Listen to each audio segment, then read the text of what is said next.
भारत के दिल में दिल्ली की चहल पहल के बीच बसा लाल किला देश के समृद्ध और जीवंत इतिहास का एक शानदार उदाहरण है। आप सबों को जोहार।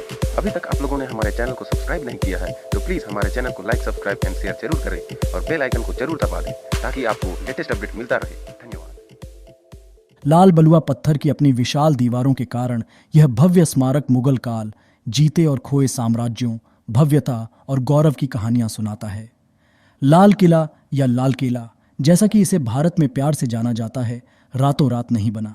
इसका निर्माण प्रेम का श्रम था, एक श्रम साध्य प्रक्रिया जो 1638 में सम्राट शाहजहां की चौकस निगाह में शुरू हुई।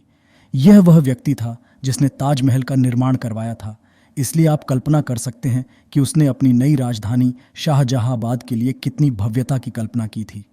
अब पुरानी दिल्ली के रूप में जाना जाने वाला इस चमत्कार के पीछे मुख्य वास्तुकार उस्ताद अहमद लाहौरी ने हजारों कारीगरों और श्रमिकों को काम पर रखा था, जिन्होंने इस कल्पना को जीवन में लाने के लिए लगभग एक दशक तक कड़ी मेहनत की।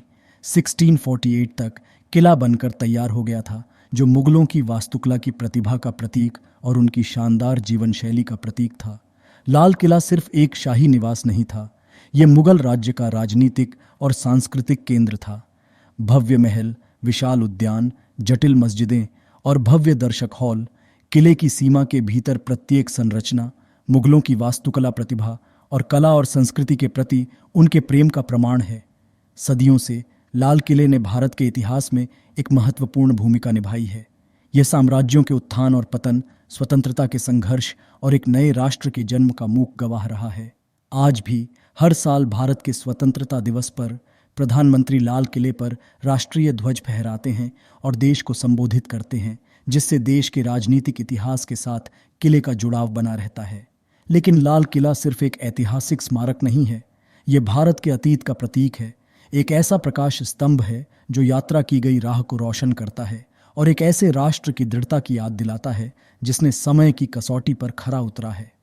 संक्षेप में हमने लाल किले के इतिहास की यात्रा 17वीं शताब्दी में मुगल सम्राट शाहजहां के अधीन इसके निर्माण से लेकर आधुनिक भारत में इसकी भूमिका तक की है। हमने उस्ताद अहमद लाहौर की वास्तुकला की शानदारता का पता लगाया है और इस ऐतिहासिक किले की भव्यता पर अचंभित हुए हैं। हमने किले के महत्व को गहराई से जाना है, मुगल वैभव के प्रतीक के रूप में और भारत के राजनीतिक इतिहास के प्रकाश स्तंभ के रूप में।